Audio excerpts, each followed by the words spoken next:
नमस्कार, मैं एडवोकेट नितेश गौड़ अपने यूट्यूब चैनल लीगल राइट्स में आपका स्वागत करता हूं। आज के इस वीडियो में हम बात करेंगे कि आपसी सहमति के आधार पर तलाक लेने की क्या प्रक्रिया है और अगर पति या पत्नी में से कोई एक आपसी सहमति के आधार पर कोर्ट में पिटीशन पेश होने के बाद तलाक लेने से मना कर दे तो क्या होगा। वीडियो शुरू करने से पहले अगर आप हमारे चैनल पर नए हैं और अभी तक चैनल को सब्सक्राइब नहीं किया है तो नीचे दिए गए सब्सक्राइब बटन पर क्लिक करके चैनल को सब्सक्राइब जरूर कर लें और साथ ही बेल आइकन भी जरूर दबा लें ताकि कानून से जुड़ी हुई हर महत्वपूर्ण जानकारी आपको समय समय पर मिलती रहे। दोस्तों, आपसी सहमति के आधार पर तलाक हिंदू मैरिज एक्ट के सेक्शन 13B और स्पेशल मैरिज एक्ट के सेक्शन 28 में दिया गया है कि यदि किसी पति या पत्नी की शादी हिंदू मैरिज एक्ट के अनुसार या स्पेशल मैरिज एक्ट के अनुसार हुई है और उसका आपस में पति पत्नी के रूप में रहना किसी भी प्रकार से संभव नहीं हो पा रहा है तो वह फैमिली कोर्ट में आपसी सहमति के आधार पर तलाक की पिटीशन फाइल कर सकते हैं। आपसी सहमति से तलाक लेने के लिए कुछ शर्तें भी होती हैं जिनका पालन करना बहुत जरूरी होता है। इनमें सबसे पहली शर्त यह होती है कि जिस समय तलाक की याचिका पेश की जाती है उस समय पति पत्नी का अलग अलग रहना बहुत जरूरी होता है। एक साथ रहते हुए आपसी सहमति के आधार पर तलाक की पिटीशन फाइल नहीं की जा सकती। दूसरी शर्त यह कि दोनों को एक दूसरे से अलग अलग रहते 1 साल से ज्यादा का टाइम हो चुका हो। लेकिन अगर परिस्थितियां ऐसी हैं कि पति या पत्नी का एक साथ रहना संभव नहीं है और सामाजिक स्तर पर उनका अलगाव हो चुका है तो इस शर्त में कोर्ट आपको छूट भी दे सकता है। तीसरी जरूरी बात यह है कि पति पत्नी दोनों इस बात पर सहमत हो गए हों कि वो दोनों कोर्ट में आपसी सहमति के आधार पर तलाक ले लेंगे और दोनों की यह सहमति स्वतंत्र सहमति होनी चाहिए, यानी कि उन पर किसी भी प्रकार का कोई दबाव नहीं होना चाहिए। चौथी और सबसे जरूरी बात यह है कि इस तरह की पिटीशन पति या पत्नी दोनों के द्वारा एक साथ कोर्ट में उपस्थित होकर फाइल की जानी चाहिए। दोनों में से कोई एक अगर कोर्ट में उपस्थित नहीं होता है तो आपसी सहमति के आधार पर तलाक की पिटीशन फाइल नहीं की जा सकती।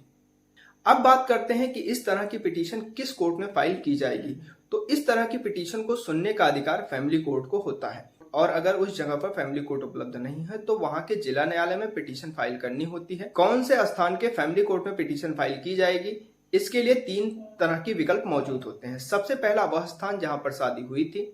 दूसरा वह स्थान जहां पर पति पत्नी के रूप में अंतिम बार एक साथ रहे हों,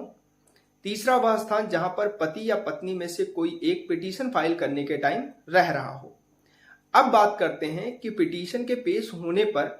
क्या प्रक्रिया अपनाई जाएगी। दोस्तों, पारिवारिक मामलों में हर संभव यह प्रयास किया जाता है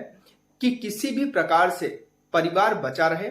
और पति पत्नी में तलाक की स्थिति को टाला जा सके। इसलिए पिटीशन पेश होने पर सबसे पहले पति पत्नी को या तो पारिवारिक न्यायालय के जज द्वारा या तो वहां अपॉइंट किए हुए काउंसलर के द्वारा पति पत्नी को समझाने की कोशिश की जाती है और अगर काउंसलिंग फेल हो जाती है तो ही आगे की प्रक्रिया अपनाई जाती है। अगर पति पत्नी काउंसलिंग के बाद भी तलाक चाहते हैं तो कोर्ट 6 महीने के बाद की कोई भी डेट फिक्स कर देता है। 6 महीने का टाइम पीरियड इसलिए दिया जाता है कि पति पत्नी एक बार पुनः विचार कर सकें और अगर इस 6 महीने के बीच कुछ ऐसी चीजें होती हैं जिसमें वह आपस में फिर से रहने के लिए तैयार हो जाए तो वह पिटीशन को वापस भी ले सकते हैं। और अगर 6 महीने के बाद पति या पत्नी में से कोई एक यह कहता है कि वह तलाक लेने के बारे में श्योर नहीं है और उन्हें सोचने के लिए थोड़ा और टाइम चाहिए तो कोर्ट ऐसे मामले में सुनवाई नहीं करता है, फिर वह आगे की तारीख दे देता है।